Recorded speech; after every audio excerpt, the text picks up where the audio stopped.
I moved in with my son because he promised me a happy future together, and by July I was holding a contract to sell my house and an intake packet for a retirement home I did not need, signed with my name in someone else's handwriting, right above the words "dump him in a home and pocket the cash." Before we dive deeper, don't forget to subscribe and drop a comment letting us know where you're tuning in from. My name is Arthur. I am 72, a retired union electrician with steady hands and a back that complains mostly for the attention. I wear my wedding ring on a chain now.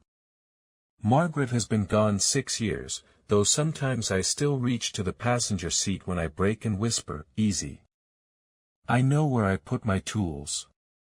I do not lose the names of roads or people, and I do not misplace my keys. I turn off lights in rooms I am not using. I am not fragile. I am not confused. My son, Daniel, and his wife, Erica, told me after Christmas that my being alone in the old house was not right. The draft in winter crawled through the window frames like a guilty thought. The maple out back dropped limbs big as children. They said, "Dad, we have a big house now. The kids would love you around. We can be together.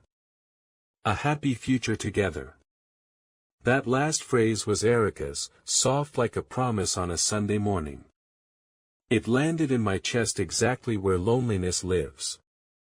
Lily and Ben, my grandchildren, are 10 and 7. Lily reads with a finger pressed to each word like she is stitching a seam. Ben drags his feet when he thinks he will be out of breath. He hoards breath like quarters.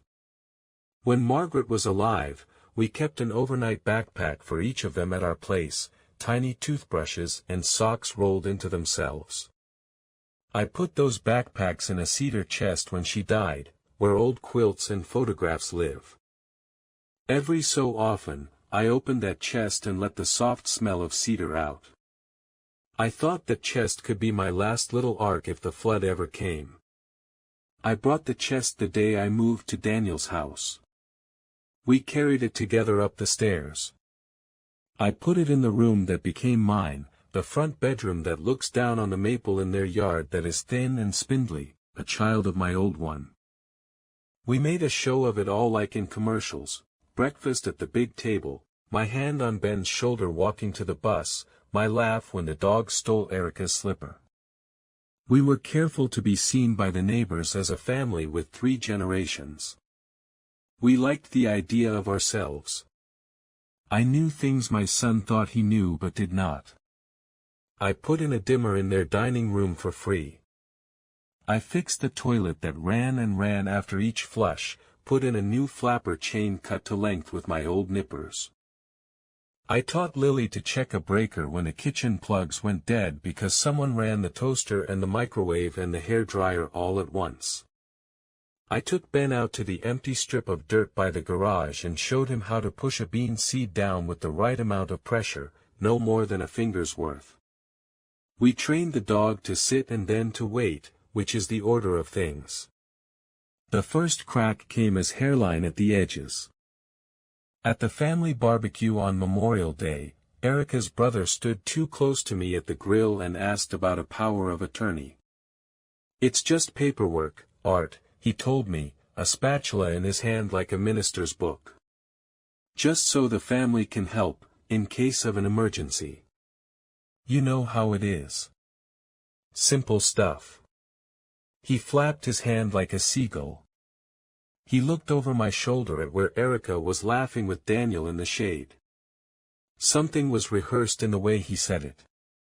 "I have a will," I said. I turned a hamburger and pressed a thumb into the center to see if the juice ran clear. It did. "And I have a brain." "Thank you." He laughed like I made a joke that he could agree with, and then he took a plate to his wife and a beer to himself, and the moment folded into paper and drifted down somewhere inside me. I watched little signs after that, the checkbook that was on the counter when I left the kitchen now in the drawer, my spare keys kept in a small blue bowl moved to a square wooden tray. Once, I came home from my morning walk and the cedar chest was open. Nothing was gone, but the quilts were not folded the way I fold them, with the corners tucked under to protect the worsted edges. This is how Margaret taught me. And the smell of cedar was too loud, like someone had lifted the lid and taken a lungful. Like someone was filling themselves with the idea of my past. I started to worry that I was wrong to be on alert. Grief will make a selfish thing of you if you let it. It makes you suspect what could be simple. But then, one afternoon in July when the children were at day camp and Erica's car was still in the driveway, I went into the office to put a stamp on a bill. There was a manila envelope on the desk, Mrs. Erica Avery, typed on the label. I do not open letters that are not mine. But a paper lay on top of the pile in the envelope, skewed. It looked familiar in the way of a face that reminds you of someone else. The top corner said community title and escrow in clean, neutral font. The address line blinked as if in neon, 328 Brookside Avenue. My house. I read. There was a contract to sell my house. There was my name on the signature line, my name in a version of my handwriting that looked right if you looked quickly and wrong if you looked like I do, steadily. It curled the R like a schoolteacher. My R's are always squared no matter how much my wrist wants to round them. Attached was an admission packet for a place called Walnut Pines, a facility that called itself a community as if the word were magic. Memory care. Assisted living. Compassionate transition for your loved one. In the margins of one page was Erica's handwriting. Call Monday, ask about waitlist, use dad's sale proceeds as asset proof. I set my hand on the desk. I touched the grain of the wood with my fingertips the way I used to touch Margaret's wrist when we sat in church, the tiny pulse moving under the paper skin. I did not shake. I did not sit down. I stood there a long time, and nothing in the room moved except me, and then only my breathing. I put the papers back the way they were. I took my stamp. I went to the mailbox. That night, I washed the dishes and thought about my father, who was a machinist with hands like shovels, and how he told me once when someone cheated him on a car sale that anger is like electricity, useful when controlled, ruinous when it arcs. I drank a glass of water and stood at the sink, looking out at the spindly maple, a clothespin on the sill where the sunlight hits it in a square. I could hear the faint pipe knock in the kitchen wall when the dishwasher started its fill. I slid my hand along the edge of the counter where, if I leaned my weight, it flexed just a hair because of a missing bracket. Small things you notice when you have been fixing other people's small things all your life. The next morning I called Maria. Maria and I worked in neighboring shops before we retired. She became a lawyer at 53, night classes after her kids grew up. She wears her hair in a tight braid and her glasses on a cloth chain. She remembers every name she ever learned. Art, she said when she answered. Is this a daylight kind of call, or a meet-me-in-the-park call? Daylight, I said. But bring shade. By noon, we were sitting under the pavilion in the park where seniors play chess at tables smoothed by a million elbows. The sound of summer kids screamed from the splash pad nearby, water knifing up and breaking, repeatedly, the way things survive their own weight. I told her everything. I did not embellish. I told the truth the way I always have, dry and spare, with the humor put in only when it can be taken out without the rest falling apart. Power of attorney, she said. They asked. I declined. Guardianship application. Not that I know. They would need a doctor. And your house. Is title clean? It is. Paid off since the year Margaret died. She did not want the burden on me alone. Maria nodded. Okay, she said. You are not incompetent. You are not vulnerable, except to love. You found forged documents. We will document that. You will make an appointment for a cognitive evaluation, Art. Not because you need to, but because paper fights paper.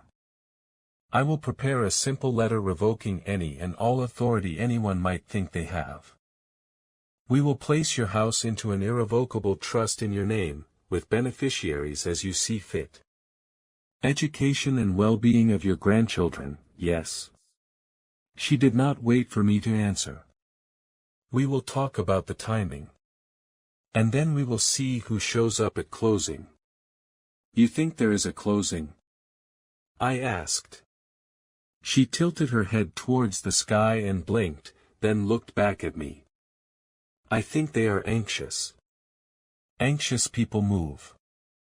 If a buyer is lined up and earnest money is down, they will press. I am sorry for what you are seeing. I watched a boy in a blue shirt run through the splash pad, his hair plastered to his skull, his mouth open like he was eating the air. I thought about my son's mouth when he was little, how he grimaced at peas, how he bit his lower lip when he tried to thread a shoelace through a hole. I thought about the day he moved in with Erica into an apartment that had a shared laundry and a view of a dumpster, and how he told me he loved the sound of a trash truck because it meant new was coming. I thought about how you cannot keep something small forever, it would be cruelty, and also impossible. We will not show this to the grandchildren, I said. Of course not, she said.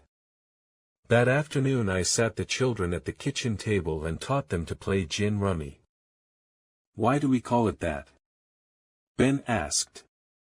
Because your great-grandfather drank too much gin, I said. Is that true? Lily asked, suspicious.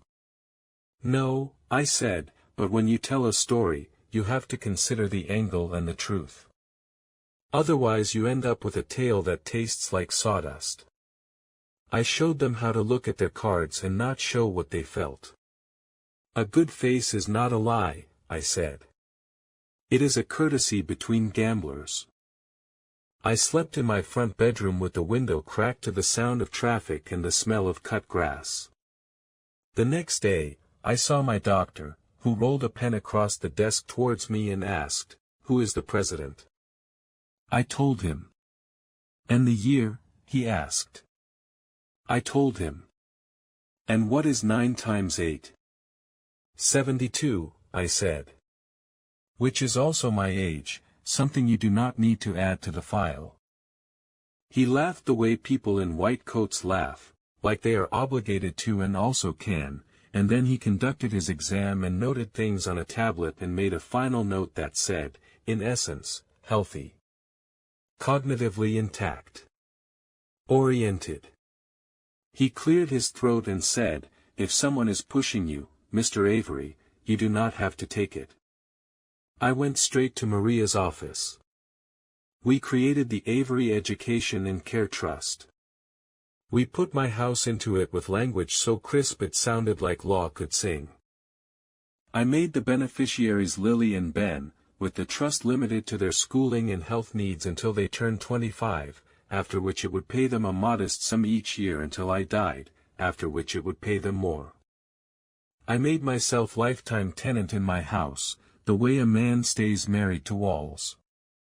Maria arranged to file the new deed so that the county would know and anyone with a search engine and a guilty heart would discover it too late. "Send me the papers they have," she said. "We will decide whether to report the forgery. I prefer to let arrogant things reveal themselves." "Erica is careful," I said. "She plans like a watchmaker." "And Daniel?" she asked. "He wants to be a man who does not want things," I said. "But he wants things.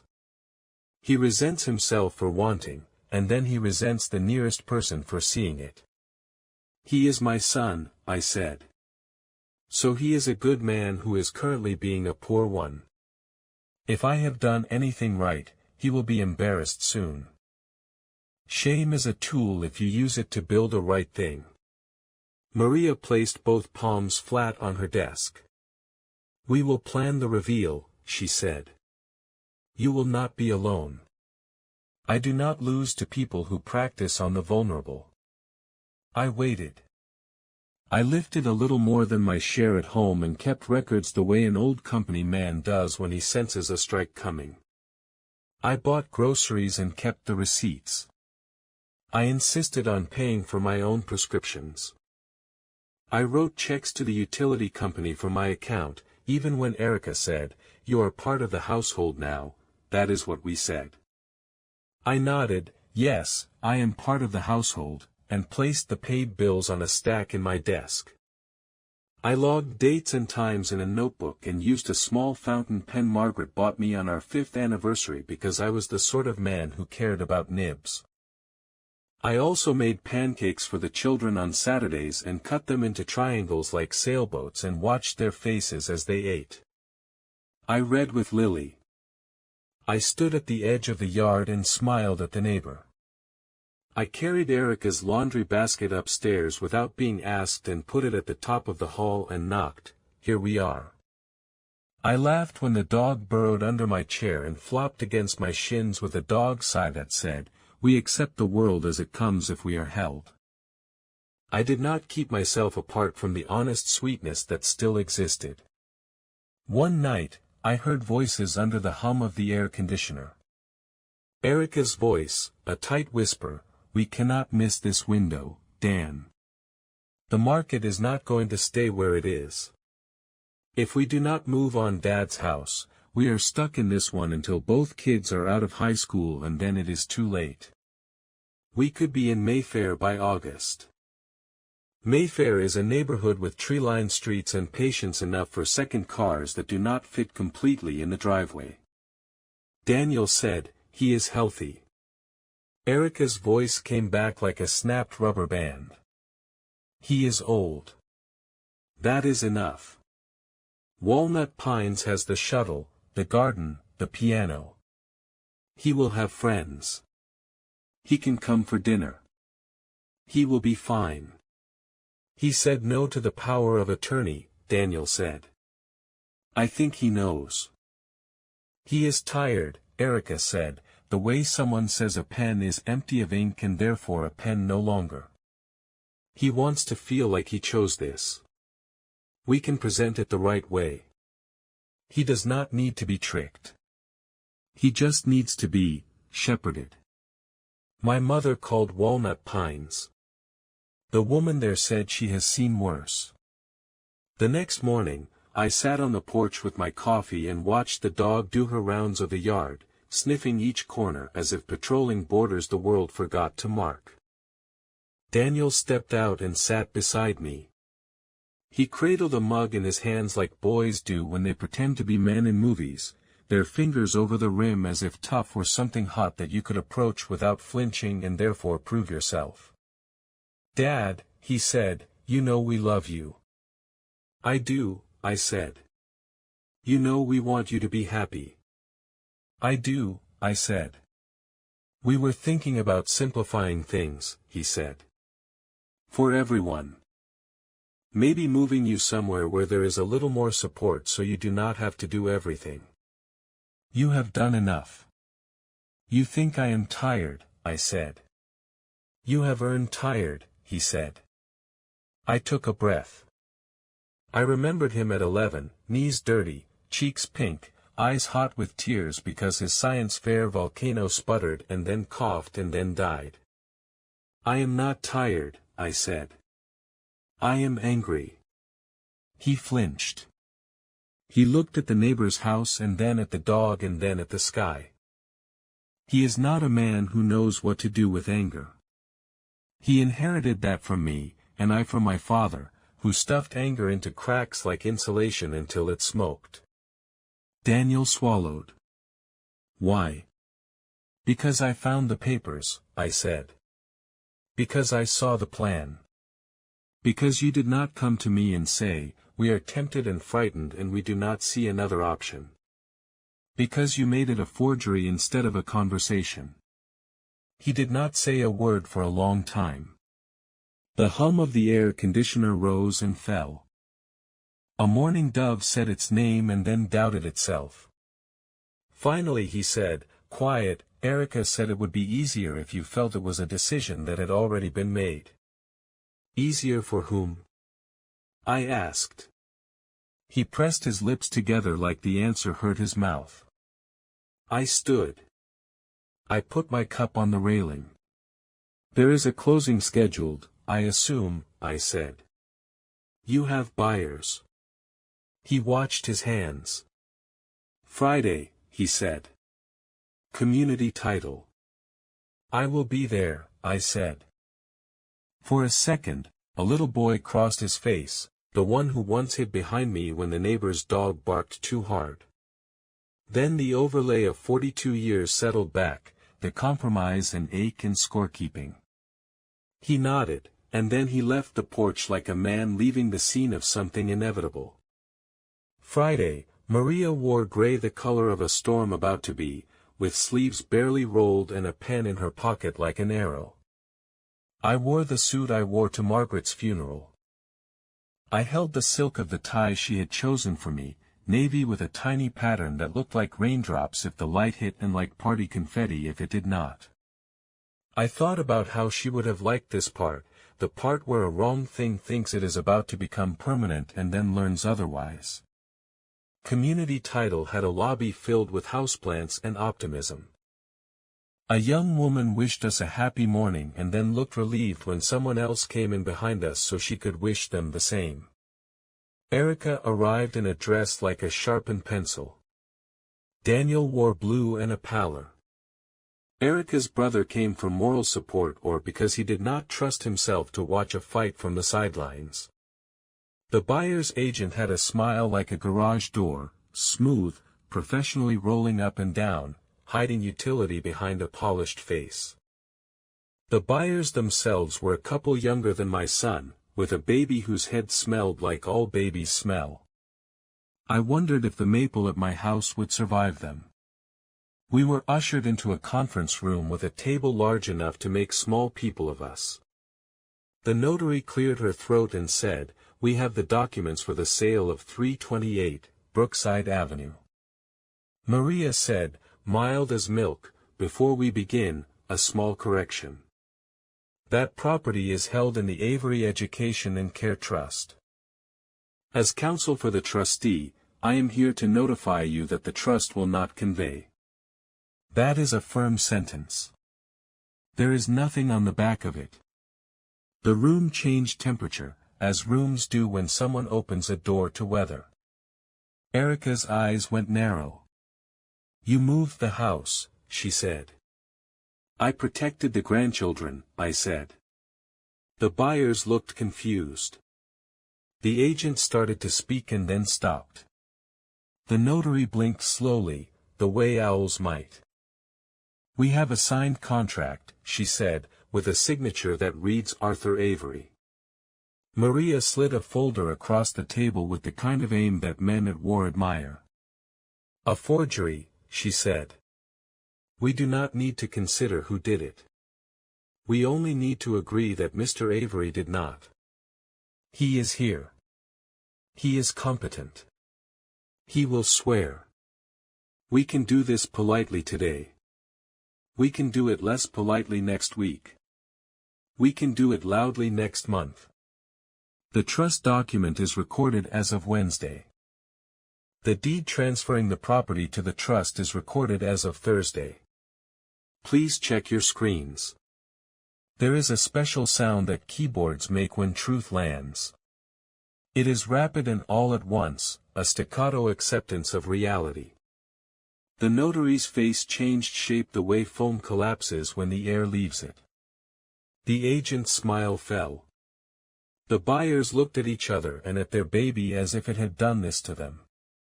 Erica's brother folded and unfolded a napkin as if it were a legal defense. Erica turned to Daniel. "Did you know?" she asked, her voice a needle. He did not answer. He looked at me. I said, he knew that I knew. Maria reached in her bag and took out an envelope addressed to Erica and one to Daniel. "These are letters revoking any and all authority you might claim," she said. "They are not personally hostile, they are structurally necessary. You will find inside a summary of the legal penalties for forgery, should Mr. Avery choose to pursue that path. He might. He might not. My client is a soft man with a stiff core. He believes in the better issue of our nature. Do not test that belief too hard."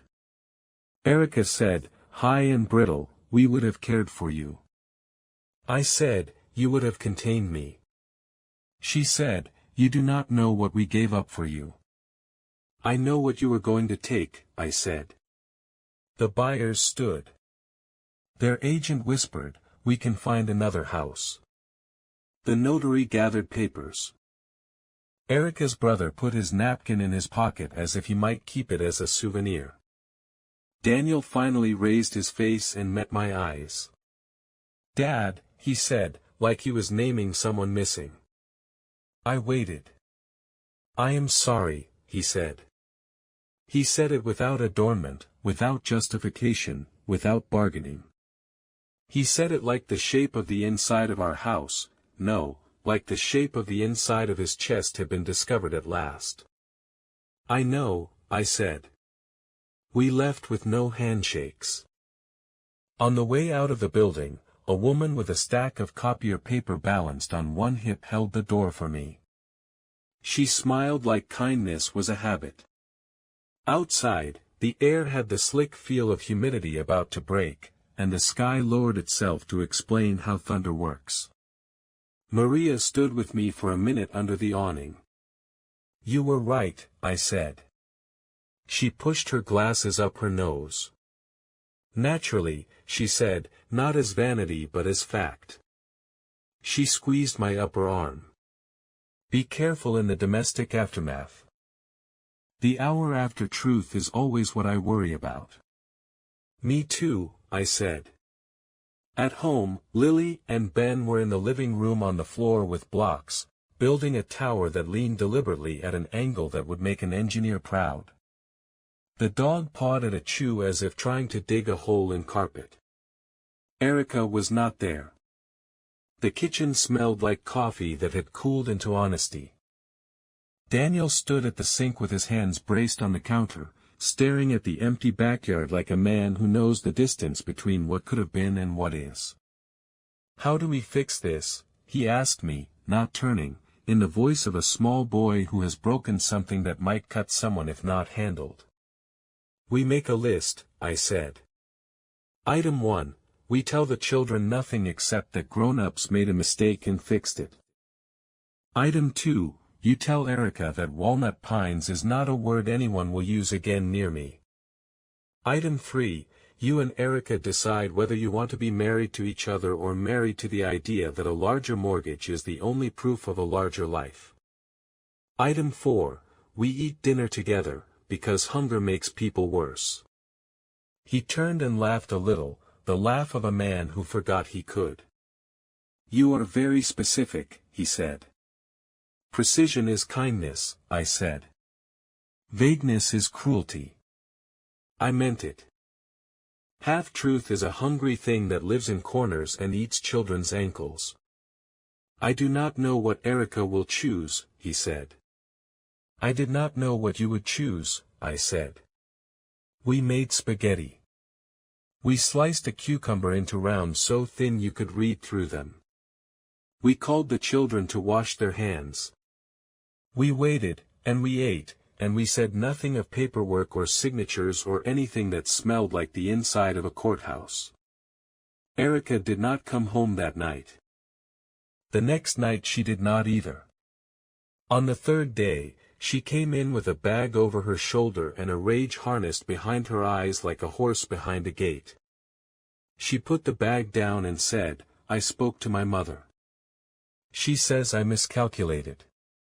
She says I am like my father. She says I do not understand the difference between wanting more and needing more, and that in the end my children will measure me by whether I can tell the difference." Daniel said, "We should talk upstairs," and they did.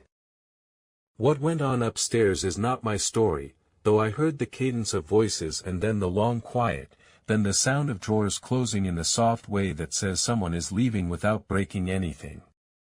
Erica came down with the bag. She squatted in front of the children and said, "I love you, and I am staying at Grandma's for a while," and kissed them and stood and did not look at me and did not look at Daniel and then left. I sat on the porch after the children were in bed that night and listened to the insects mark time like a metronome thrown out the window of a moving car. Daniel sat with me. "I want to pay you rent," he said. "You will pay the trust a monthly amount labeled contribution," I said, "so the record shows you have a habit of supporting your children's future." He nodded. "Your job is to be a father," I said. "A father who says no to what is wrong without making a meal of guilt out of it. You will teach your son to run toward what he is afraid of a little. You will teach your daughter the difference between valuable and expensive. You will teach both that their grandfather is not a suitcase." He looked at me, cheeks wet. "You will also let me be a grandfather," I said, "which is to say a person who will show up to the school on book day and read from Treasure Island in a voice that makes the class sit up, who will come to soccer with sliced oranges and a thermos of tea, who will teach them how to plug in a lamp correctly and turn the plug so it does not wiggle in the socket." "And you," he said, "what will you let us be to you?" "Human," I said. "That is enough." Late in August, I went over to my old house at 328 Brookside to check on the maple like I always do. The deed is in the trust, and I am a lifetime tenant, but the house is empty in the summer heat except for its smell, which is old wood and lemons and a little dust, like Grace. I touched the banister Margaret polished every Saturday morning and thought about the way she hummed when she did repetitive tasks, not because she enjoyed them but because she enjoyed finishing them. I opened the back door and stood on the porch and watched a squirrel argue with a bird and thought, the world is busy whether I help it be or not. I had hired a crew to replace the siding. I had negotiated the price down by asking questions no one expects an old man to ask. The lead guy nodded at me like a fellow tradesman because I am one. As they worked, I sat on the back steps and made a list in my notebook of what else to do, not because I will do it all but because lists make the ground under me feel firm. For once, the list did not require me to fix anything that was broken in a hurry. This felt like a gift. School began. Lily's backpack sagged with books. Ben carried a lunchbox wearing a dinosaur who looked like he would like to be helpful if only someone would give him a chance.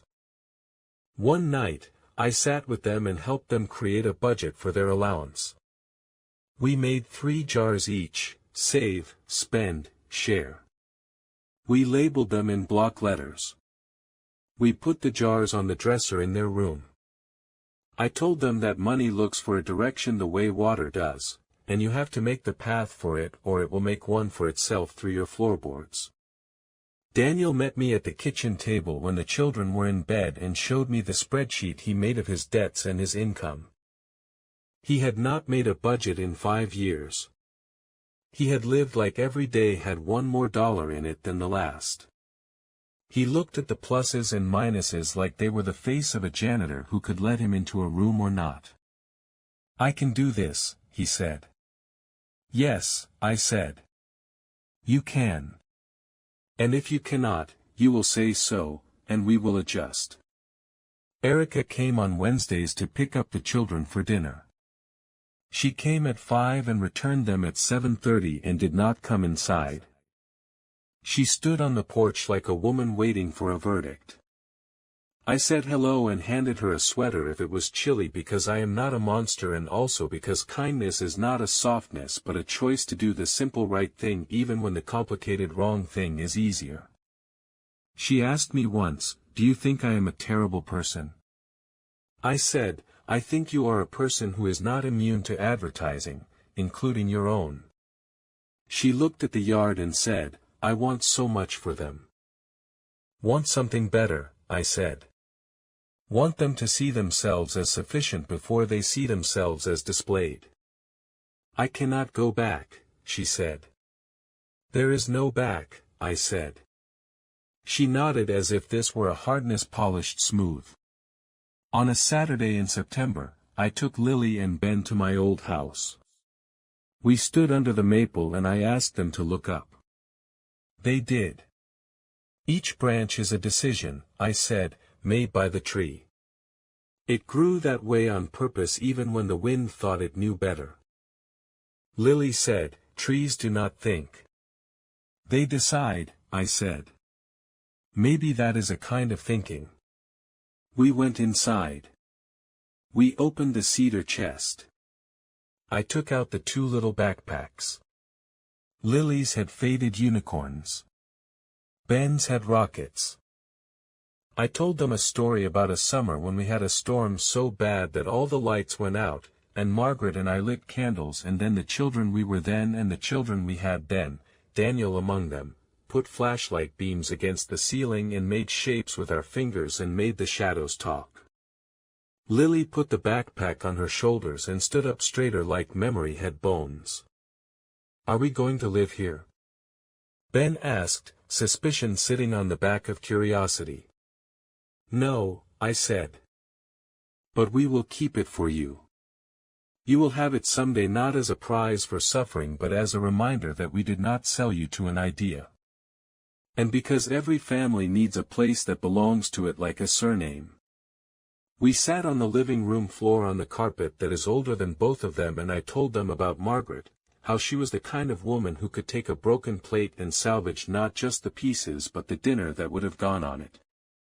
I did not mention the paperwork or the closing or the betrayal. I did not tell them that their mother made a wild beast choice in a cage of her own design. I told them instead that once, when she was little, Erica brought Lily a kite to this very park and Lily screamed when it lifted into the sky because she thought it would carry her away. And how their mother laughed and then scooped her and said, "That will not happen while I am here," and put her hand on Lily's back. Sometimes it is a kind of kindness to tell a story with the bright bits left in. I made a will that left the truck to Ben when he is 25 and my fountain pen to Lily because she will be the person who writes the family down in the margin so we do not forget ourselves. I put the ring that I wear on a chain into an envelope addressed to them both. I told Maria to hold it year by year and to give it to them when she saw they had formed the kind of hearts that could share. Someone asked me at church during coffee hour if I had moved in with my family for the convenience. I said, no, for the inconvenience, and the woman laughed because she thought I meant it as a joke. I mean, we should all bear one another. On a Tuesday in November, Daniel showed me a text from Erica that said she was taking a course on household finance at the community center. She said she wanted to learn to live in one house at a time. She sent a picture of Lily reading at the kitchen table, her finger pressed to each word, and of Ben standing next to a pile of leaves taller than he is, holding a rake like it is something that can help him make sense of the world. She asked if she could come for dinner on Thursday to talk to me. I said yes. The children do not know what they were saved from, and that is how it should be. They do not know that a trust holds them or that a signature that was not mine could have sent me somewhere with a piano and a shuttle and a group of people whose days are scheduled in 15-minute blocks. They do not know that I am not opposed to homes like that when they are chosen with humility and truth. They do not need to know that what I opposed was the lie. They know only that on Thursday nights their mother comes and that we sit at the big table and we eat spaghetti sometimes and sometimes we eat chicken and sometimes we eat a thing that tries to be both and that we laugh and we keep the television off. I am not a man who won a war. I am a man who took back his own name from a paper. I am a man who decided that the word senior means the person who speaks first because he loves everyone in the room, not because he wants the last word. I am a man who wants what is best for the children in ways that do not make them pay for my wanting. On a cold morning in December, I put up a small string of lights around the porch and I set a wreath on the door made of cheap pine and ribbon, and it looked just right. The dog sniffed and sneezed. I took the trash out to the curb. Then I stood in the street and looked at the house with the long view, like I was a neighbor driving past and making all my silent judgments, and I thought, we are learning. The holidays came. We baked cookies in 3 shapes that never came out looking like the pictures and tasted better than their edges suggested. We put leftover spaghetti into a dish with eggs and cheese and called it pie. We gave gifts that had to be used up, soap and notebooks and a pound of coffee, and one gift that could be used forever, a set of screwdrivers for Daniel, the right sizes in the right order in a tray where they fit.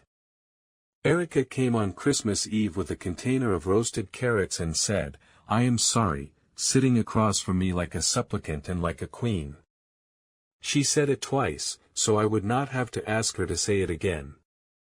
She asked if she could pay back what she had spent on lawyers, the first difficult thing she had bought with her pride. I said she could, and that she would do it by making a budget and not by borrowing. She said, "I can do that," and for once she meant it for its own sake. Late that night, after everyone was asleep, I stood by the cedar chest and ran my palm along the lid. I thought about how some people glue the past back together with gold in the cracks and call it beautiful, and how other people build something new entirely and call it survival. I thought about how I had chosen to do both in ways that my grandchildren would not feel as weight on their shoulders. I went to the kitchen for a glass of water and looked at the square of light on the floor where the window lets the moon in. I thought about the day in July, the contract on the desk, my name in a curl that did not belong to me, and how still I had been then, and how much moved since. I am old enough to know that nobody gets their idea of justice exactly, and young enough still to do the next right thing without advance permission. The next morning, the children came down the stairs, and I made pancakes and cut them into triangles and then, on a whim, into squares too, so we could see which shape tasted better. We agreed they tasted the same. We agreed that life is rarely changed by edges, more by what is poured into a thing and who eats it with you. After breakfast, I took the grandchildren to the park, and we stood under the winter-bare maple and looked up at the weave of branches like veins under a thin wrist, and I told them that a tree does not grow toward what is beautiful, it grows toward the light. They both nodded like people who had no doubt. That afternoon, when the house was warm and the dog had finally made sense of which present was hers, I sat on the porch with a second cup of coffee and watched my son wash the dishes through the kitchen window like a benediction. When he caught my eye, he raised a hand as if to say, "I am still here." I raised mine back as if to say, "So am I." They had planned to sell my house and move me into a place with a piano and a shuttle. I kept the house and the piano that lives inside me. I am not unkind. I am not done. I have a list for tomorrow on a notepad on the counter, and the first item is simple: teach Lily to thread a needle. The second item is as simple: show Ben how to pound a nail straight without looking at his fingers. The third item is a stubborn mantra I write down anyway, because writing makes it real. Be the man who stays. Hello everyone, and thank you for watching. I truly hope you enjoyed listening to this story as much as I enjoyed creating it. If you did, please consider liking the video and subscribing to the channel to help support the creation of more stories like this. Have a great day or evening.